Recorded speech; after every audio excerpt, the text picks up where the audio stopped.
All those moving average crossovers that some people like to say are a buy signal, I say that they represent indecision and are a reason to be out of the market. As long as we're below that anchored volume weighted average price, it tells me the average dip buyer is losing money. I don't care what the bear argument is. If I'm bullish on a stock, it's because the price action tells me the perfect place for a stop is only known like the perfect place for anything in the market after the fact. An anchored VWAP pinch has gotten so popular. And I think that people are looking for a cookie cutter pattern rather than saying, what does this actually represent? If the price is going down, it's guilty till proven innocent. If the price is rising, it's innocent till proven guilty.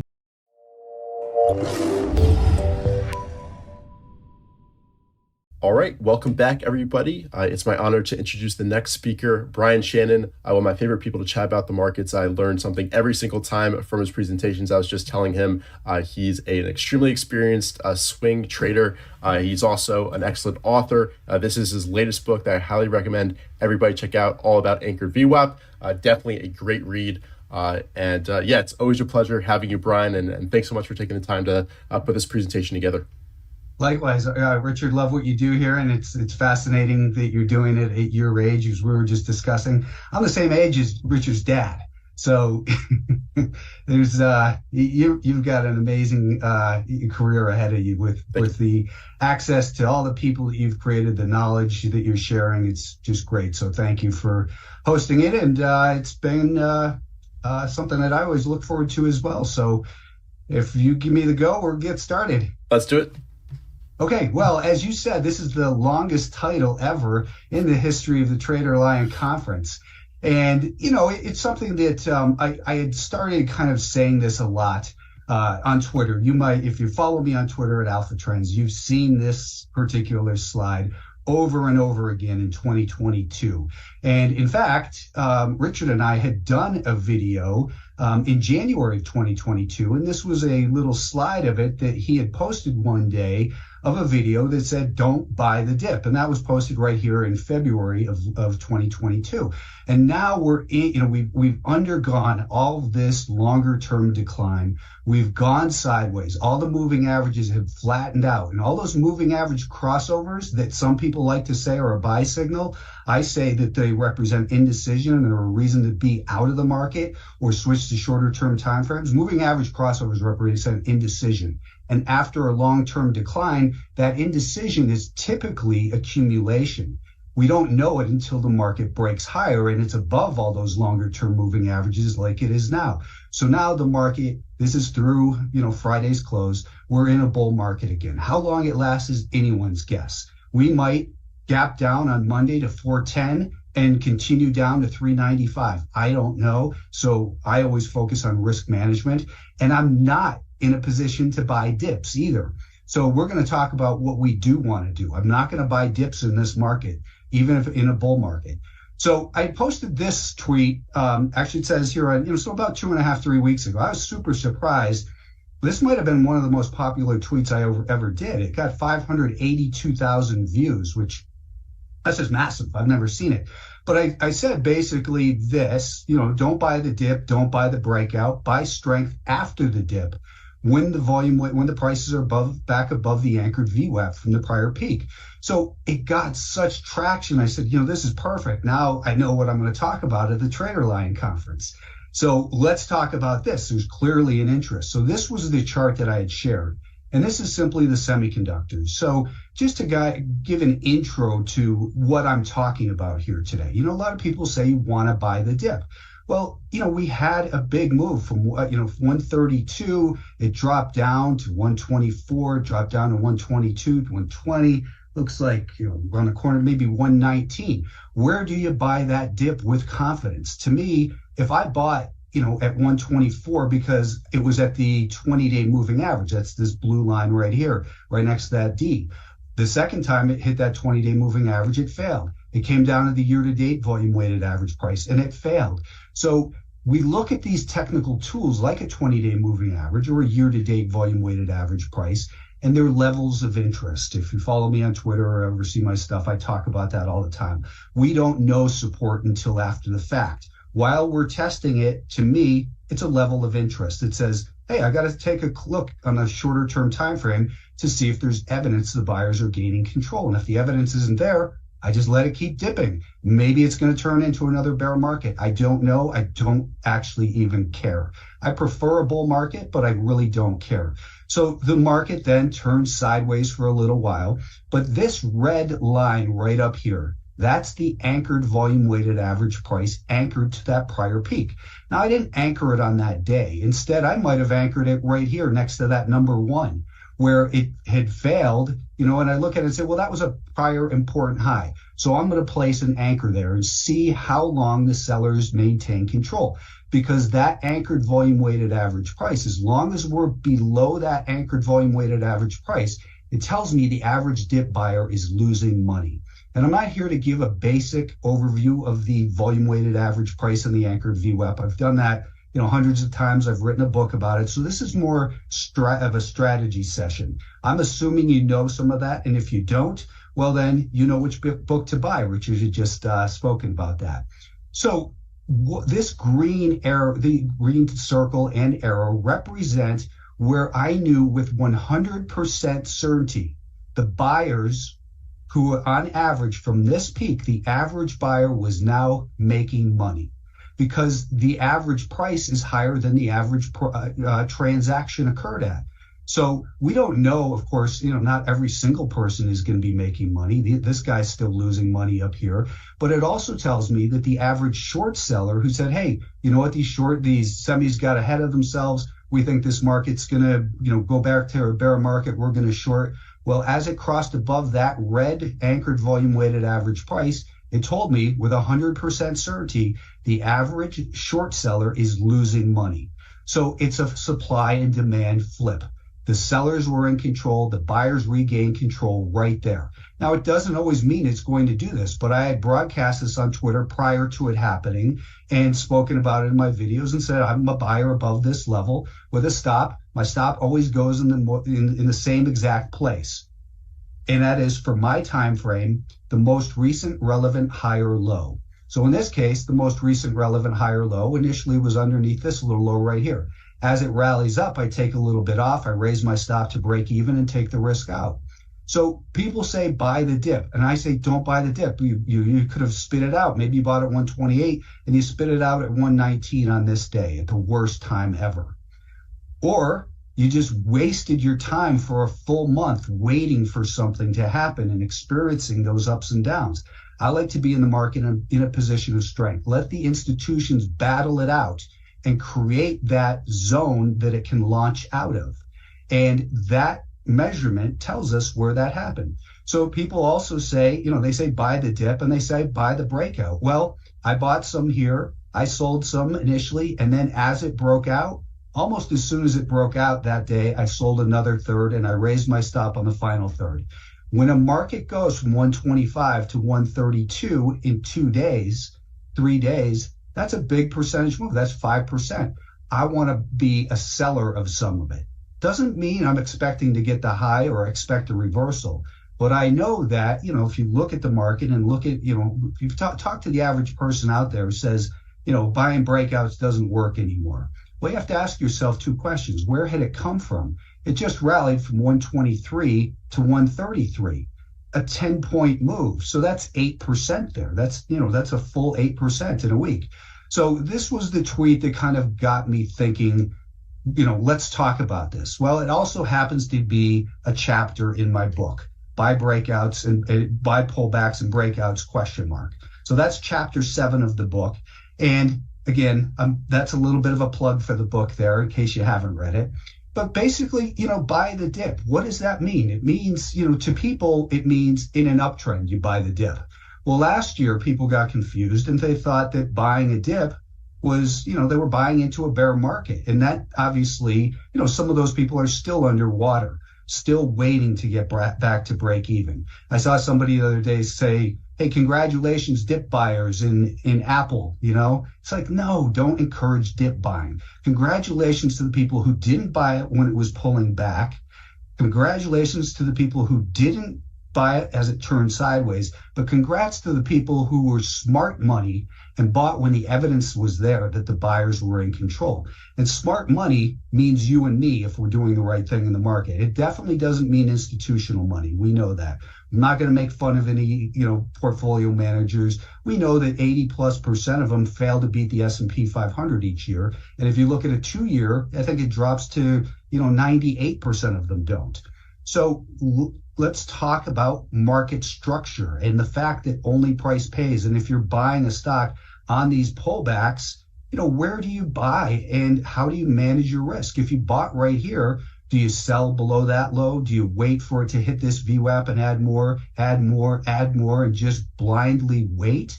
Or do you instead say, no, I'm going to be smarter than that. I'm not going to buy those pullbacks. I'm going to buy the breakouts. And you know what? These breakouts, they all worked.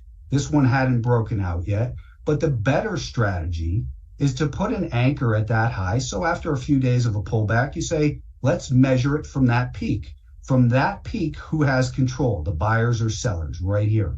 Well, as it got back above that volume weighted average price, that tells me with 100% certainty, the buyers are in control from that point.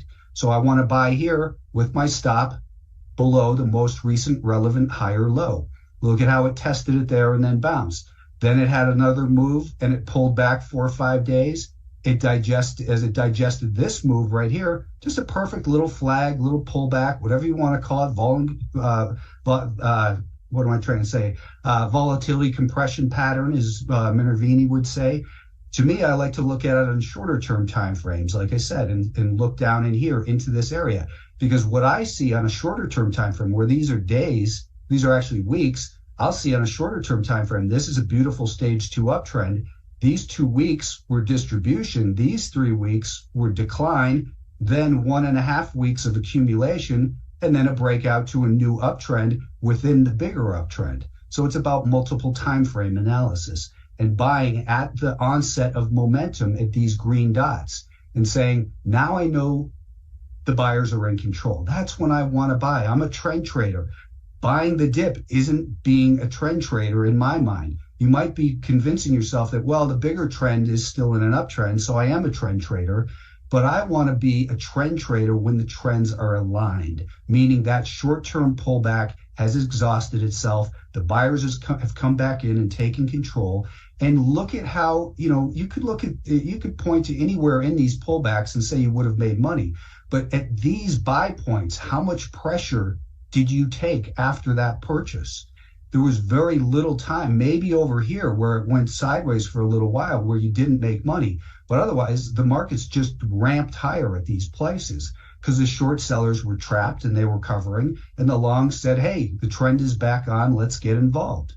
On the flip side, the same exact thing. People always say it sounds cool. Hey, I short rips and buy dips, and it's risk on and risk off and all that nonsense they say.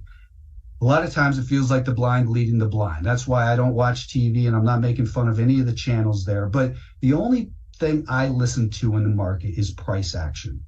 I have people I follow on Twitter, and I look at maybe what symbols they're looking at, but I'm never interested in why they're looking at it. If I can't look at a chart and see why somebody's interested in it, then I'm not interested. In other words, if it doesn't make sense for me and my strategy, my time frame, I've been doing this long enough that I don't need to hear the contrary opinion. People always say, well, I always like to hear what the other side says, and it sounds smart of them to say that. I want to know what the bears say so I have a full picture. I don't care what the bear argument is. If I'm bullish on a stock, it's because the price action tells me. I don't care. In my mind, the market is telling those short sellers, however smart they may be, they're wrong. I'm battling price. I'm not battling the intellectual giants who spend days, following airplanes around and tracking CEOs and seeing what they're meeting about and, sniffing behind the dumpster and all that smart stuff. To me, if the price is going down, it's guilty till proven innocent. If the price is rising, it's innocent till proven guilty. So I got off on a little tangent. I always do that to just get on tangents.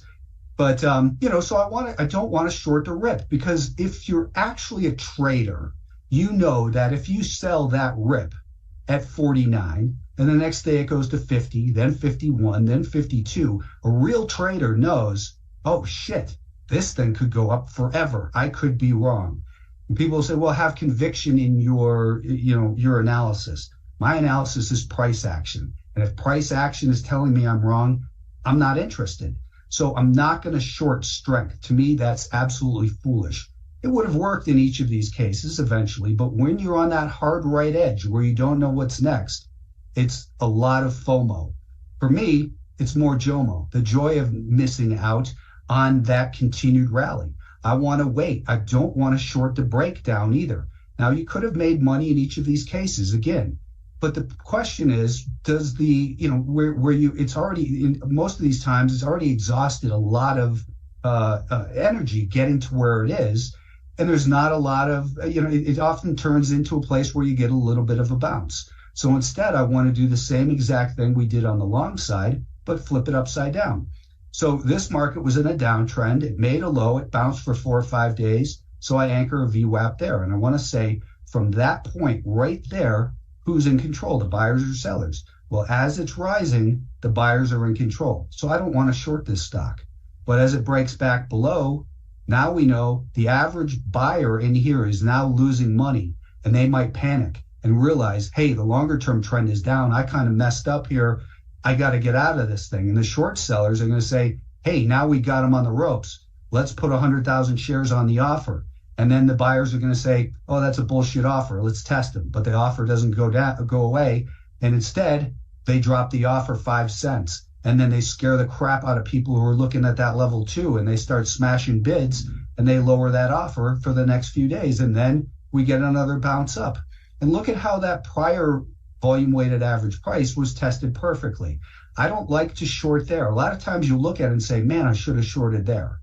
But the buyers are still in control from this low. So I'm only interested in it while they're in control, not only from that low, but from here. So this is where we know with 100% conviction, the sellers are in control of this stock. These are historical examples. We're going to go through some live charts at the end here to show you some of these that are set up. There's a couple that I'm in and some that are set up to go, long and short. So this is where we want to get involved with our stop in the same exact place every time, above the most recent relevant lower high.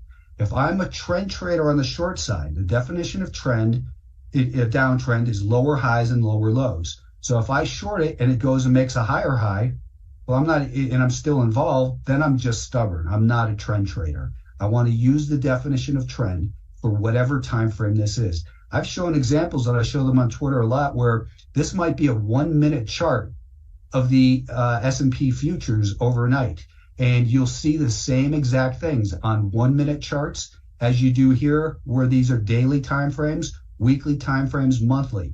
Don't get caught up on the time frame that I might be showing you here or what my time frame is. It's all about what's your time frame. And I heard Brian Feraldi, that is, talking about that a little bit as well, is that's his edge. He's going to buy a stock and maybe hold it for 10 years. Not maybe, he's going to.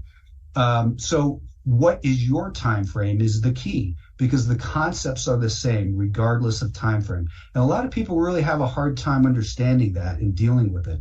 This is an example straight out of my book, just to kind of show you, how the example is. And then there's, of course, a page and a half of words around this, but it's the same thing. It's just kind of putting them all together.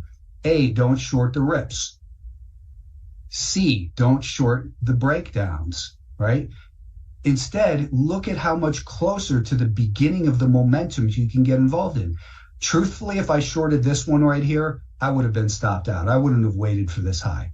That's me. I'm just not interested in holding it that long and being wrong for 3 or 4 days. I would probably get back into it over here. I'd look at a volume weighted average price from this low on a shorter term time frame. It would curl up like this, and I probably would have gotten short right in there with a stop above here. So that's the way, you have to be flexible about it. Everything that I'm going to show you here is maybe a great example. In my book, however, I took a lot of examples and said, here's an example that didn't work. And you know what? I don't know why people are afraid to put examples in a book that don't work.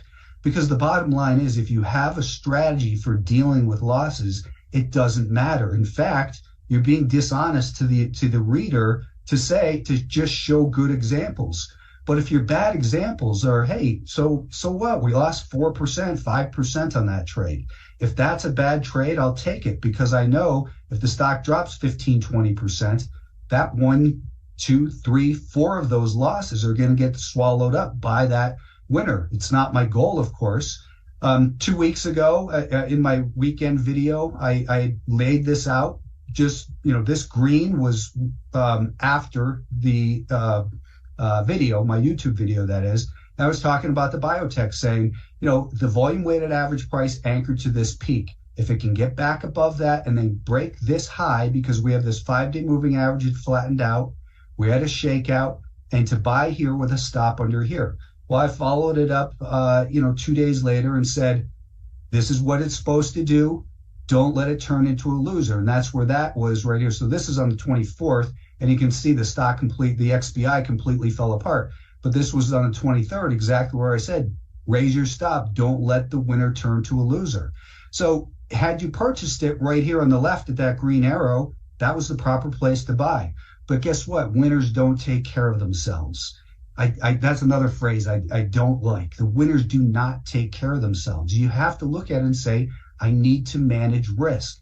I need to say, as a swing trader, what am I looking for here? If it starts breaking down, I need to take some profits, because I didn't know it was going to fail, but it failed completely. And now it's set up again, and I've got my eye on it probably for a trade this week.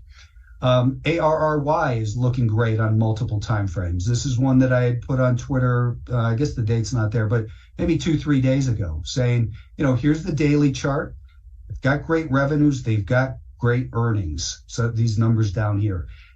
And, I don't really talk about fundamentals because they're important, but I view fundamentals almost exactly the same as I do technicals.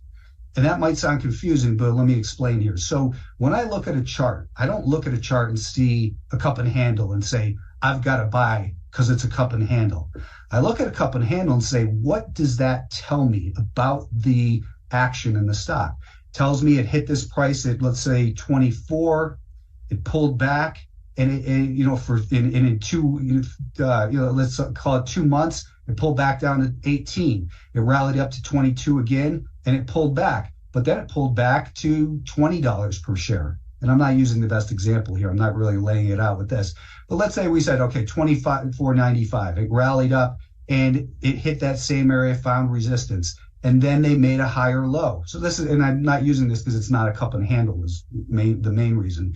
But what it tells me is the buyers are more persistent at hammering away at that resistance. It tells me they're more aggressive too, because they're not waiting for a pullback to 16. They're taking control at 18. That's more important to me than just recognizing a cup and handle, a head and shoulders, a monkey with a banana, whatever your favorite pattern is. Fundamentals, same thing. I look at the fundamentals and say, hey, that's great. Here's what I know about fundamentals. If they're selling more stuff, that's good. If they're making more money, that's good as well. Because at the end of the day, people buy stocks, the biggest money on the planet buy stocks because they think the stock is going to continue to make money down the road. So I look at it and I say, here we are in a market that's coming out of a bear market. What are the leading stocks? Why are they the leading stocks? They're the leading stocks because they've undergone that distribution. They've undergone the decline, the accumulation for the last year or so, and now they're starting to get into that stage 2 uptrend. And if you look at, well, who would buy this stock? Well, I know that there are a gazillion fund managers out there who call themselves growth managers. How many stocks do they have to choose from right now that have a good chart and that have great earnings and revenues? So I'm interested in the stocks with the big revenues and earnings because I know there's a lot of fund managers with a shit ton of money who are going to buy millions of shares of these stocks because these are the stocks they look at. So I'm only trying to figure out what are other people going to do. It's not what I think about ARRY and their solar panels and the efficiency and the cost efficiency and the photovoltaic efficiency and all that. I'll let the people who have the billions of dollars of funds who need to have that conviction to buy a $100 million position in this stock. But I know when they see those revenues and earnings, That's what they're looking at. And it's getting inside their head. So on that day, I said, it looks like here's the volume weighted average price from that prior earnings report. And we were stuck underneath it. We're also stuck underneath the anchored VWAP from that high. And I was saying, I think this is likely a shakeout and that it's ready to go, because if it does go, look at this weekly time frame, and this could be a great breakout. Now, again, I thought you don't buy breakouts, Brian, right? Well, I don't want to buy above 25 here. What I want to do instead is I want to look at these time frames, the daily on the left and the 30-minute on the right. And that green dot, that's exactly where I purchased. I'm not buying the breakout past $25 a share up here, okay? That, I might sell a third of it if it gets up to that breakout point. I'm buying right in here because that's where it's back above the volume weighted average price anchored to this prior peak right here. It underwent some profit taking, and this is what I had called that little shakeout on the prior slide right here. So we're looking at this, this is the Market Smith chart. This is, so we could look at two time frames side by side. Here again, this is the exact spot where the buyers were back in control from this high. We were also back above the volume weighted average price from the earnings report. So that I look at now, yeah, that's a shakeout. So I'm evolved long right over in here at 23. I've got it written down with 23.18 or something. I don't remember. Initially, my stop was underneath this red arrow. Now my stop, I've already raised it up to underneath Friday's low. And maybe I get stopped out. And then maybe it, rallies back up. And well, I'll probably buy it back over here if that's the case. But if I get stopped out on Monday and it breaks down completely, well, I'm out. But instead, if it rallies up, I'm most likely going to sell some to the breakout crowd. Now, that breakout, though, is a breakout on a longer term time frame. This could be a breakout. Again, if it goes for the next 3 years out of this base, I'm happy for the investors. I'll probably trade it over and over again, but I'm going to sell some on the breakout. I do that all the time. If it continues higher, I don't care. I'm not about perfection in the market. I'm about protecting myself, making money, protecting it, and on the final third in particular, I tend to make my stop a little bit looser so that maybe I can continue to hold this stock for the next couple of months. PGNY is another one. Here's a stock that that declining 200-day moving average on the daily concerns me just a little bit. But it was a beautiful little flag pattern. And again, I put an anchor at the beginning of that flag, and we were stuck below it for a little while. The 5-day moving average was declining. We got back above it, and we did so on Friday on a gap. And I never buy that gap. Instead, so now what we're doing is we're saying, here's the daily time frame. Here's where the buyers gain control on the 30-minute time frame, but I want to still be more precise than even that. So what I want to look at is, this is Friday right here. All this is Friday.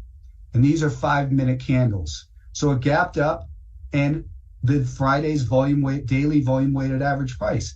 This is exactly where I bought the stock.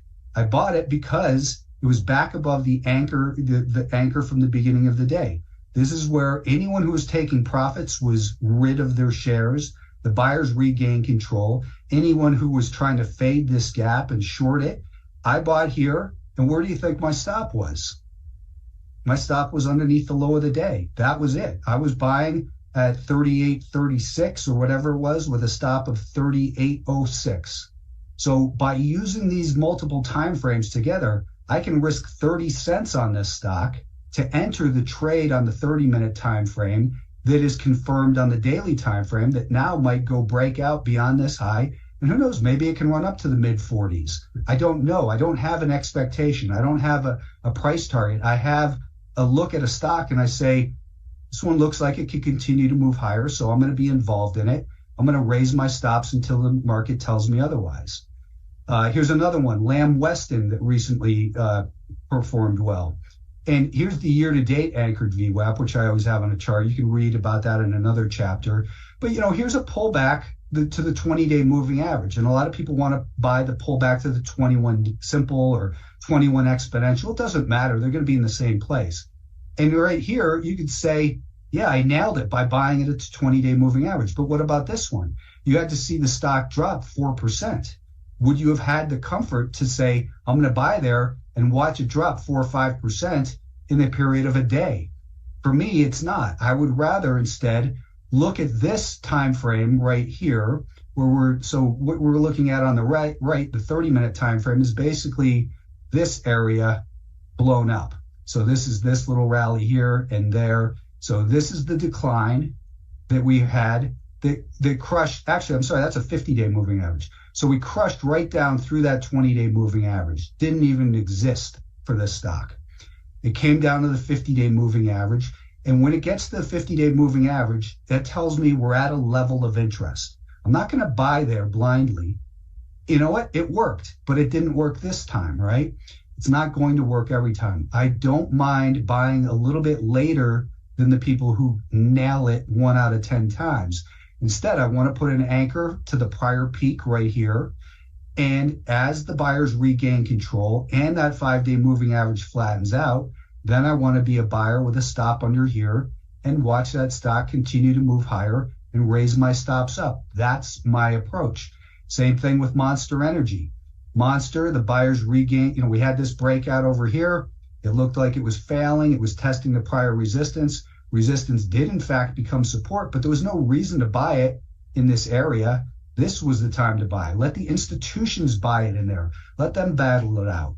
Unless you're trying to buy 5 million shares, you don't have to buy in there. You can buy over here as the buyers gain control was right here. Now that one, I don't have that on this time frame, but it looked almost the same. And look at how, when the buyers, we had 100% conviction because it was back above the VWAP from this gap, which was an earnings gap.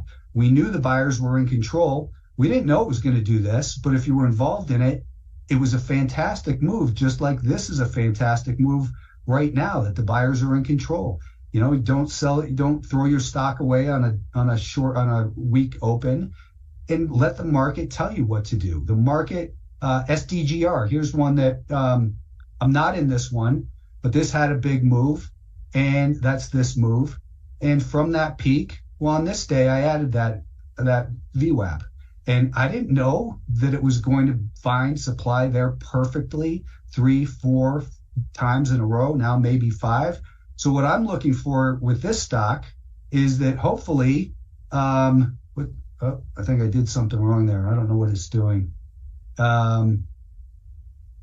Okay. Well, so instead, I don't want it to draw. Let's close that. I was trying to make a signature or something. Anyways, what I'd really like to see here with SDGR is it just ran from 34 on the low the other day to 36 right up to this VWAP. I don't want to be a buyer here. I want to see it pull back tomorrow. So close Friday, 35.64. Maybe it pulls back to about 35 and a quarter. And then if it gets back above the daily VWAP, I'm going to buy it thinking that now it's ready to break through here. And my stop will go underneath this higher low. We have this low from 3 days, last Wednesday, but Friday made a higher low. And that to me is the most recent relevant higher low because that 5-day moving average is now flattened out. So maybe this turns out to go on to 40, 50, $60 a share because it's got some AI hype around it. Or maybe I buy it at 35.80 on the way back up and I got stopped out down here. We'll see. Nobody has a crystal ball. AVCI, I bought this one on Friday for this exact reason. We've got an existing uptrend on the daily time frame. It pulled back on that daily time frame. So, 3-4 days later, I anchored to that peak. The sellers were in control. The buyers took control. The 5-day moving average is flattened out and turning higher. To me, it says the buyers are back in control on the shorter term time frame. That's an alignment with this bigger trend time frame. I've got to get involved. I'm a trend trader. My stop is going to go under here. Some other people might say, I'm going to give it to the low of the pullback, and that's fine. Whatever works for you. We'll know in hindsight whether it maybe pulls back, takes me out, comes within 5 pennies of that low, turns right around and goes on to double in the next 4 days. That's the risk. The perfect place for a stop is only known like the perfect place for anything in the market after the fact. You don't know anything in the future. We're taking a calculated risk. I've got my eye on Stone, STNE. If you look at the weekly chart of this one, I didn't put it on here, I don't believe. It's got a great base that it broke out of at $12 per share. I mean, just like a year and a half, 2-year long base. And it didn't find buyers at the 20-day moving average like people were expecting it to. It did find buyers at the VWAP from that breakout, which is kind of interesting, but that's not enough for me to buy just because it's holding that VWAP from the breakout, from the point where that momentum began. This is what I'm looking for. And you can see the volume weighted average price from that peak hasn't been particularly helpful in here.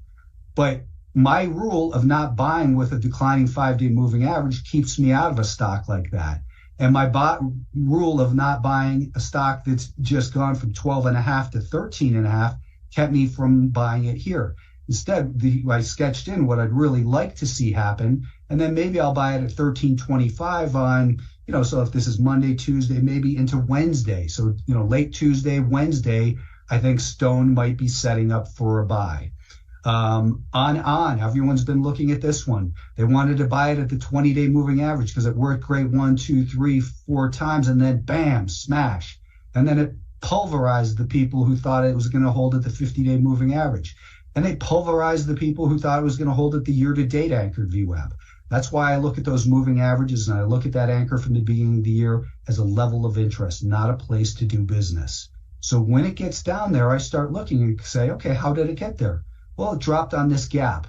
So I want to put a volume weighted average price anchored to that gap, because as long as we're below that and a declining 5-day moving average, I don't want to go anywhere near this stock. The sellers are in control. Instead, I want to look at it and say, well, even here, these are 30-minute time frames. Is this a shoulder, left shoulder right in here? Oh, I do have a drawing tool. Is this my left shoulder? Is this the head of that pattern and this is the right shoulder? Well, same story. It gapped up on Friday. So I'm not going to be a buyer of that. Instead, I want to see it gaps up, and then as it pulls back and gets back above the VWAP, that's where I want to buy. That's right here. I didn't buy it because it was Friday afternoon. I didn't feel like it. So maybe tomorrow, maybe Monday, it pulls back a little bit and I buy it. My stop, worst case, would go underneath this low right here, most likely underneath Friday's low. Because, one, it's still, we've got that 20-day moving average declining. The 50 is rolling over. But this low right here, I'm going to challenge you to go look at your chart and pull up or if we share charts here in a couple minutes, I think we'll have time. That's the exact anchored volume weighted average price from the IPO. You cannot make it up. It nailed it to the penny. That's another chapter in a book. Anchored VWAP from the IPO. So anyways, the point is I want to buy when the momentum is there. The sellers have been flushed out from this point. Anyone who shorted it in here is now kind of reconsidering. The longs have now taken control. It's their game to lose. I'm not calling for it to go back up here and go fill this gap the way everyone seems to think, all gaps get filled. But maybe it does that. I'm just taking it one step at a time, saying if I buy in here, I'm going to set my stop under there. If it doesn't do that, well, I've got no business continuing to hold it. In the back of my head, I think, yeah, maybe it can go do that, but that's not my plan. The market makes the plan. I adjust according to how the market changes the rules every single time you turn around. It stepped on your golf ball when you weren't looking. It moves the chess piece when you weren't looking. The market is dirty. It's our job to make sure that we can keep track of its dirty tricks and make sure we can be in a position where we can hopefully, anticipate its moves and be ready for them and say, hey, I caught you. I saw you were about to step on my golf ball, weren't you? And trick me. Well, I'm not going to let that happen. Here's a stock that maybe is ready for another decline. This was everybody's darling when they first came public because it had a great rally. This is Dutch Brothers Coffee. Well, for a long time, it's just been a piece of garbage, and it still looks like one. I don't care what their coffee is like. We've got a declining 20-day moving average, a declining 50-day moving average, a declining 200-day moving average, declining red year-to-date anchored VWAP, a declining VWAP from the last low. So the last low, everyone who bought in there has been losing. And now we've got resistance at that 20-day moving average as well. So I look at it and say, from this most recent gap, we're just on that VWAP. It looks very similar to Tesla did 2 weeks ago, because Tesla gapped down, it came back up above its VWAP. I was thinking that Tesla was going to break down. We'll talk about that too and do this. Instead, it bounced, had that huge bounce that still experienced, and it held the VWAP from that earnings gap. But if this stock rallies up a little bit and starts to break down, I want to short under here, put my stop above one of these lower highs. That's the way I want to look at it. So I wanted to be sure to include a forward-looking short trade. But, if it doesn't work, it doesn't work. That's trading. That means you set your stop here. And if you want to go long, I'm not going to, because it's in a primary downtrend. Instead, I'll just say, leave it alone. It's not for me. So I'm going to conclude here. And Richard, you've always got great questions, and we can pull up live charts as well. I'll just give a quick pitch. Both of my books are available on Amazon.com. You can get the ebooks as well. You can follow me on Twitter. I've had a YouTube channel since before it was YouTube. And let's do this. I'll share my screen with some charts, Richard. Yeah, that'd be great. There's a question from Gabriel that I think is worth mentioning. In a few of the examples that you mentioned, you placed the anchor VWAP and anchored it to the high. And then as it was declining, the price would rally back and be rejected at that level and just pierce it up barely and then fall back below. He was asking why you wouldn't buy at those peaks, why you're kind of waiting for it to mature a little bit more. Yeah. So for instance, let's talk about ONON, right? So ONON, it broke above that volume weighted average price from this gap lower. But it's more important to me. So same kind of story. We can see on this 15-minute time frame that we found supply right there. But my rule is, another chapter in my book and something I wrote about in 2008, don't chase the gap, wait for VWAP. So it's about how it got above it. It got above it, but it was extended. It rallied from 27.15 up to 28. So I look at that and say, I'm going to be patient. I'm not going to chase the gap. I'm going to look at it, put a volume weighted average price right there. And you can see it wasn't until the end of the day. That's where the buyers had regained control after profit taking during the day. So my plan, what I'm hoping happens is it's kind of something like this tomorrow morning. And then I can buy it, let's say right there, set my stop most likely underneath that higher low if we get it. If not, my worst case stop is under here. And that's the way I'm looking at ONON. And that's the perfect example of that, same exact concept, that it touched that and got above it. Always ask yourself two questions. Where has it come from? So, in this case, it doesn't seem like a lot, but I look at this thing and say, we've still got a declining 20-day moving average.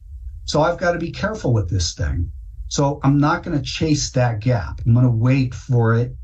I want to wait for the shorts to either, crush this thing back down, or for the, shorts to say, wait a minute, we need to cover from, the shorts from over here. And, now we're back in that's that head and shoulders pattern. Now we've tested this neckline, and you might even look at it and say, well, my target is now, that's 25.5. The high is 28. So the height of this is 2.5 points. Add that to the breakout of 28, sorry. So that gives me a price target of 30.5. That's my measured move of that. And maybe that ties in with, an anchor from over here, or from, this gap or something. And isn't that interesting? From this gap, it actually does tie right into that 30 level. So that would be a level out of interest for me as well, because this is the gap from the prior earnings, and that comes in right at $30 per share. And if I drew it more clearly, you can kind of see again, we have that little shakeout, but then where do I want to buy? I want to buy probably right here, not when it makes that first move up that first day, but instead, let's say this was, last Friday, I would put a VWAP on that and say, from that big gap up that I missed, maybe I want to buy here with my stop under here. And I don't know what it's going to do, but then just continue to hold it as long as the market allows you for your time frame. And after you draw a or you anchor an anchor VWAP from the high of a consolidation, you're waiting for it to flatten out, right? You're not really interested if the anchor VWAP is declining within that consolidation. Is that correct? Generally, yeah. I will sometimes give it a little bit of leeway. In particular, if I have a rising 5-day moving average, and like we see here that the 5-day moving average is rising, and I'll put a VWAP off of this low and see how it's responding to that. So this is clearly an important low. Even for an investor, I would say you could buy it with your stop there, because if it breaks back below that, that's the VWAP from this low, and now the sellers are gaining back control. So the direction of the 5-day moving average, and then Richard, now we're in an environment where we've just gotten into in the last month and a half, 2 months, really, where we can start to let our guard down a little bit. So for the last year and a half, it's been, for me, smaller share size, because we underwent the decline, we underwent the accumulation, and now that we're in a stage 2 confirmed uptrend in all these markets, except of course maybe the Russell 2000, which is probably heading up towards here, but but we're in these stage 2 uptrends, and the Nasdaq here kind of looks like the Nasdaq, like the S&P right here. So maybe that's a blueprint, and I don't think it is, but that's kind of what I think the S&P is supposed to do here. And maybe it does this and continues higher, or maybe it just shits the bed. That's what stops are for. But the trend is our friend. And I think I went off tangent a little bit there, Richard. Yeah, it was. My question was kind of like, and you could maybe draw an anchor view out from the high of this bear market. It was, do you focus on that, a potential entry when that anchor view out from highs kind of flattens out, and you're not so much interested when it's declining, even if price rallies up to it? Yeah, even over here, we were above that VWAP, but I was highly suspicious of it because we had this prior support becoming resistance. We had the longer term moving average, the 200 week flattened out. We had a declining 10, 20, and 30 week moving average. And that to me is really breaking down there. That's where the bear market really began in my mind. And this is kind of where in the S&P, the bull market is actually beginning. Now you could say, well, I've been bullish since over here, not you, but I know there's people out there, and that's fine. And there's been bullish stocks that have been leading the way. The index doesn't just go by itself. The key is to identify the stocks, because the stocks drag the sector drags the index. But now we have basically just a healthier environment. So back to your original question, or what that other person was saying, is I give it a little bit of leeway now because we have the wind at our back. Whereas back in here and here, I was more just ready. It doesn't even look like it in here. But if you go back and if you could replay the thoughts in your mind 3, 4 months ago, 5 months ago, 6 months ago, when it was just a choppy mess, and I know you hated the market.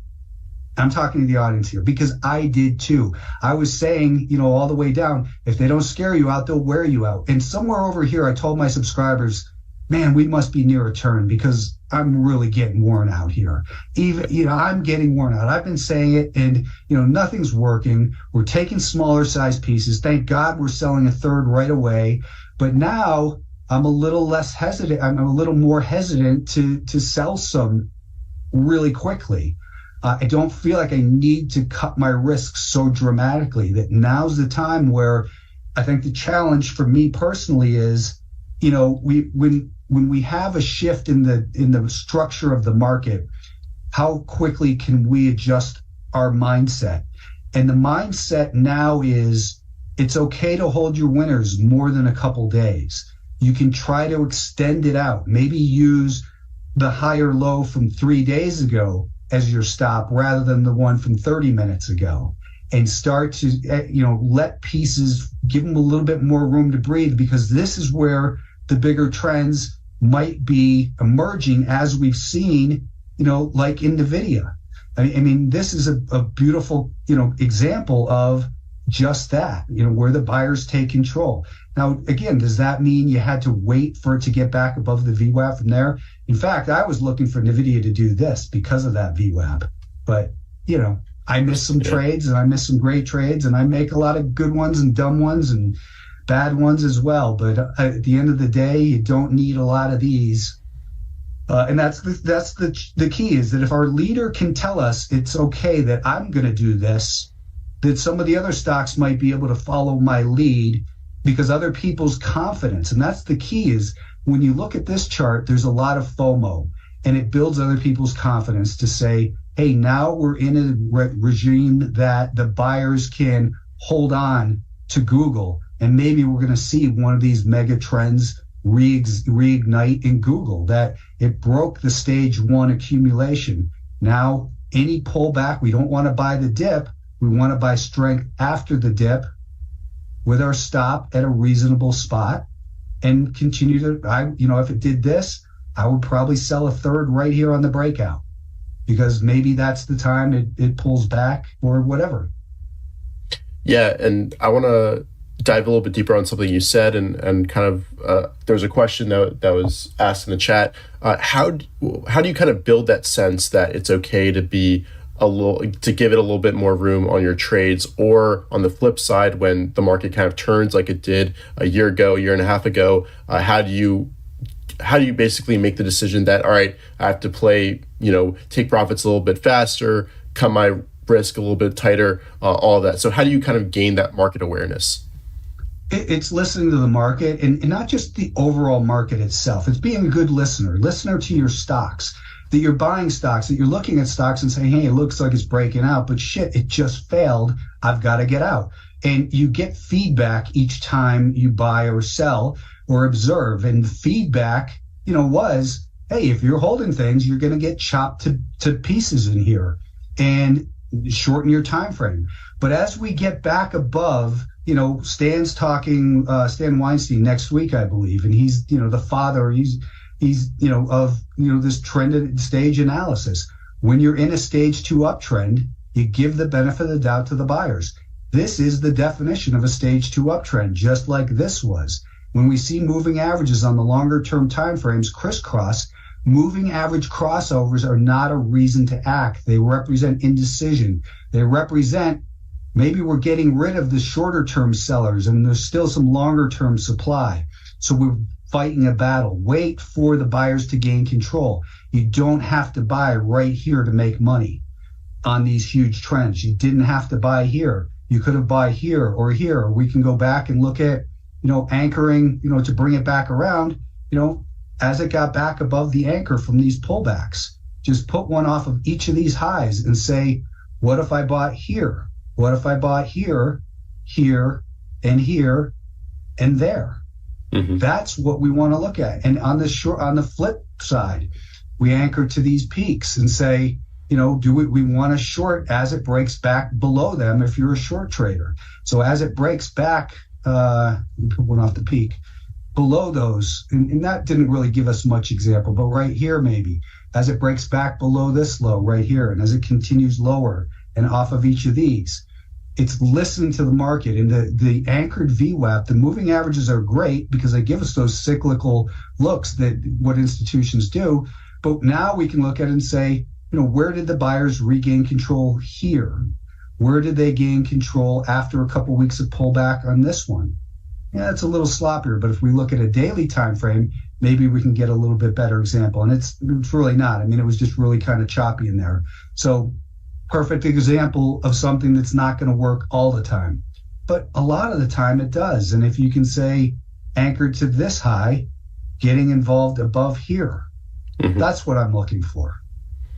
Perfect. And there was a request in the chat if you go through an anchored VWAP pinch example and kind of talk through that setup and what you look for. Good question. I'm not sure that I have one off the top of my head. Let me think about, I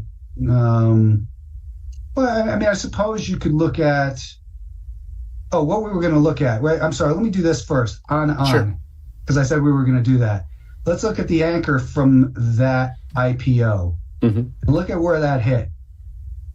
So, realistically, so we could say even on that, here's the thing that I've noticed about the anchored VWAP pinch, that for whatever reason, I anchored that to the wrong one. My camera's in the way. That's why I'm doing this. That, an anchored VWAP pinch has gotten so popular. And I think that people are looking for a cookie cutter pattern rather than saying, what does this actually represent? It represents, as Minervini would say, a volatility compression pattern. And that's all that's happening is we're seeing the volatility compress between these VWAPs. It's no different than calling it an ascending triangle, right? Or it's no different than calling it an inverted head and shoulders pattern. Or ignore that part and call it a cup and handle. We can come up with all kinds of names for these. Mm-hmm. But what's most important is to understand the psychology of what's actually happening in here. What is a head and shoulders pattern? Well, the market gets the shit kicked out of it, makes a low. It rallies up, it makes a lower low.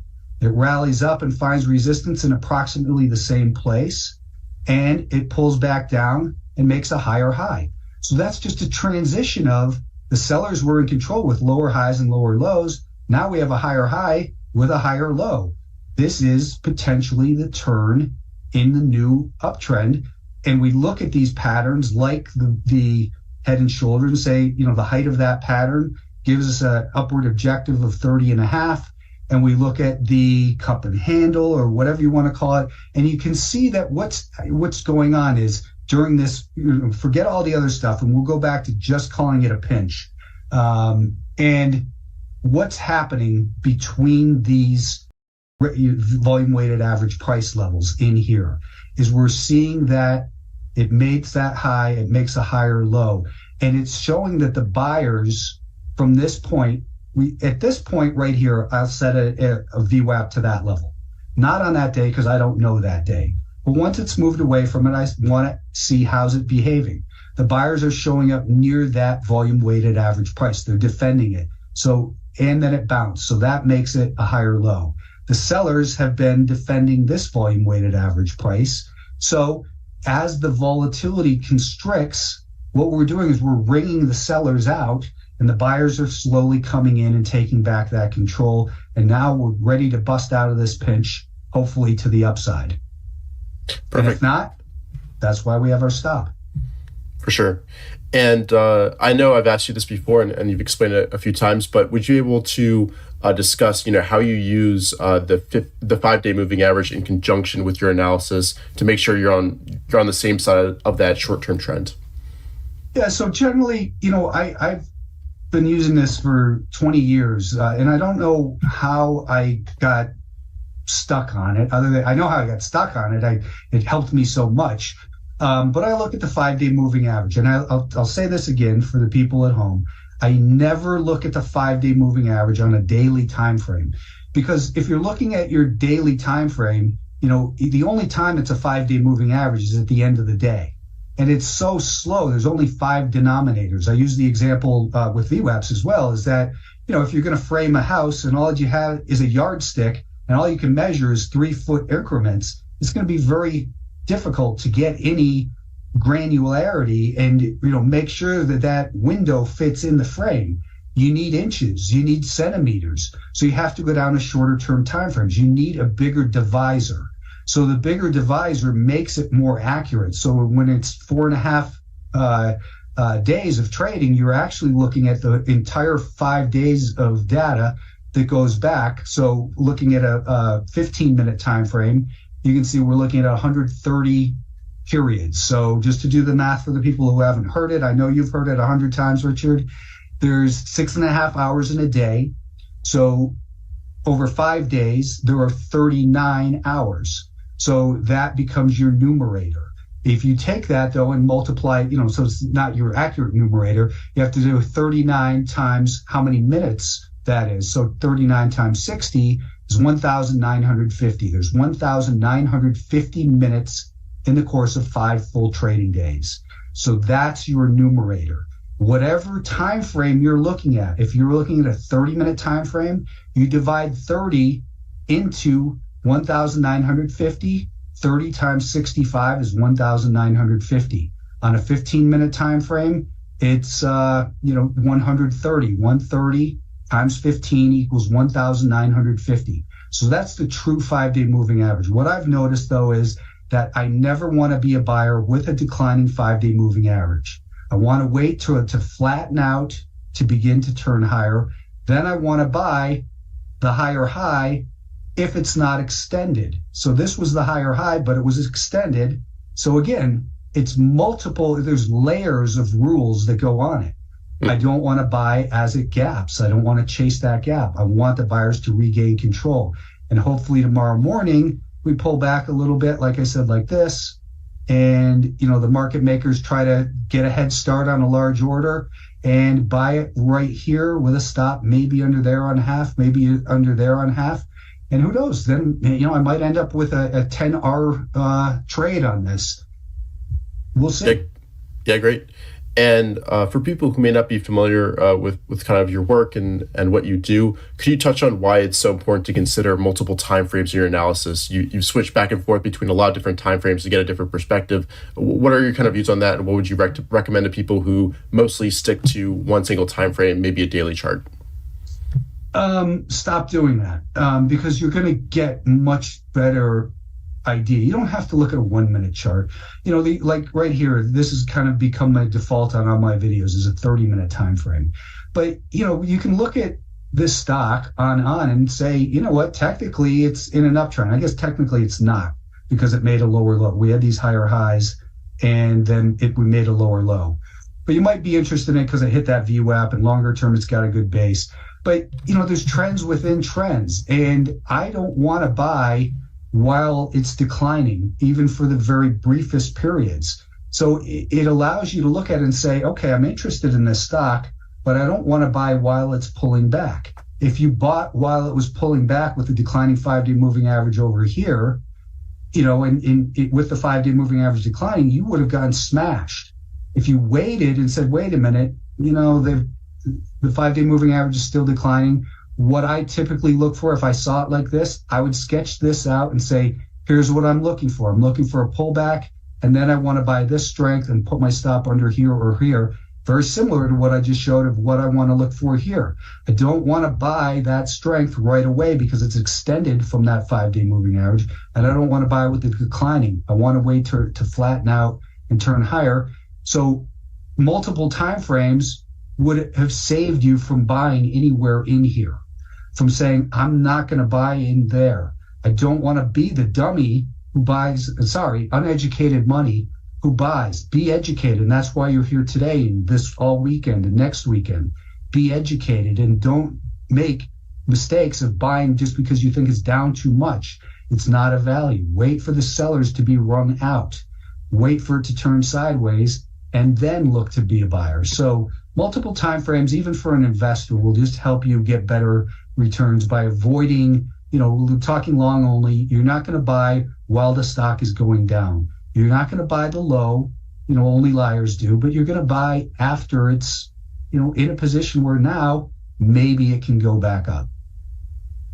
And there's a question, I forgot who asked it, about your profit-taking rules and selling in thirds. Could you kind of walk through the basics of kind of your process for that and taking profits on the way up? Yeah. So initially, and I'm actually, just like we said about the nature of this market is changing. So I'm thinking I might change my sell discipline a little bit. I haven't implemented this yet, but typically what I do is when I get involved in a stock on the first day, I will typically, let's say I was in ON, I would have sold some here at daily R2. So if I was in it, I often sell right there at daily R2 just to reduce my risk in case this happens. And then if it does, well, then I might even buy some back as it gets back above VWAP over here. So I'll sell some and then I'll work around that position if I like the longer term. So I typically sell some on that first move. So let's say even, I'm not in Shopify, but let's say I was to buy Shopify. This one's kind of been taunting me over and over again, but it's not there yet. This one I didn't get. So here's another one. I didn't get involved in this one because it ran too quickly right off the open. And good thing, because, I was waiting for it to do this, hold that 5-day moving average. And then I wanted to buy this one. I realize I'm not answering the question directly, but this is a good example because I know a lot of people are watching. So from this VWAP, I wanted it to see it do this, and then to be a buyer right here. because we had a flat to rising 5-day moving average. Instead, it failed. I didn't buy this gap because it's still at a 5-day moving average. Now it's flattening out again, but we're below the VWAP from that peak. And it just continues to, torment me. And what I really need to see happen is to come up here, make a higher low for a couple days, and then get going. Now, with all my sidetrack there, I forgot the question you asked me, Richard. I apologize. Your process for selling in thirds on the way up. Yeah. Right. So let's say I bought some here. If I didn't sell some, let's say daily R2 was there. If I didn't sell some there, I most likely would sell some on this break, just because we had a move from 61 to 64, a 5% move. I'd want to take some off. And then, generally though, my sell discipline is based on the definition of trend, that if the stock, let's say I buy it, let's say it does this, and I buy above here, I buy at this point with my stop under there. I sell that first third, maybe up near 63 or whatever I said. And then if it starts to make these higher lows like this, at this point, I'll raise my stop under there. Once it starts going again, I'll set my stop under here. And then if it does this, I set my stop under there. And then if it does this, then I'm out. So I listen to the messages of the market. And this is where, the 5-day moving average will look like this. And maybe that 5-day moving average starts to flatten out. But again, to me, it's always the definition of trend, that if I'm trading as disciplined as I can, it's a definition of trend. Although I generally, would sell another third up in here at this breakout, and maybe I'd sell another third of a third up here, and then try to let once it's really going, then maybe say, okay, I'll hold on to that final 200 shares for the longer term if it, because this one looks like it has the possibility. Again, multiple time frames. We're back above the anchor from the all-time high in this stock. It's, was up on big volume, consolidating still on light volume. Anyways, other questions there? I don't see any more coming in. I think we're good to go. So just to wrap up, Brian, thank you so much for your presentation and for walking through these live charts. Are there any other key points with regards to anchor VWAP or your buying process that you'd like to cover today before we wrap up? I would say buy the book if you have questions. It's all in there. Looking forward to Relinda Rashke coming up here real soon. She's great. Yeah, same here. One of her favorite quotes of mine is stocks will do the most obvious thing in the least obvious way. And that, anyone who's trades, like you could tell that Shopify was in an uptrend and going to continue to move higher.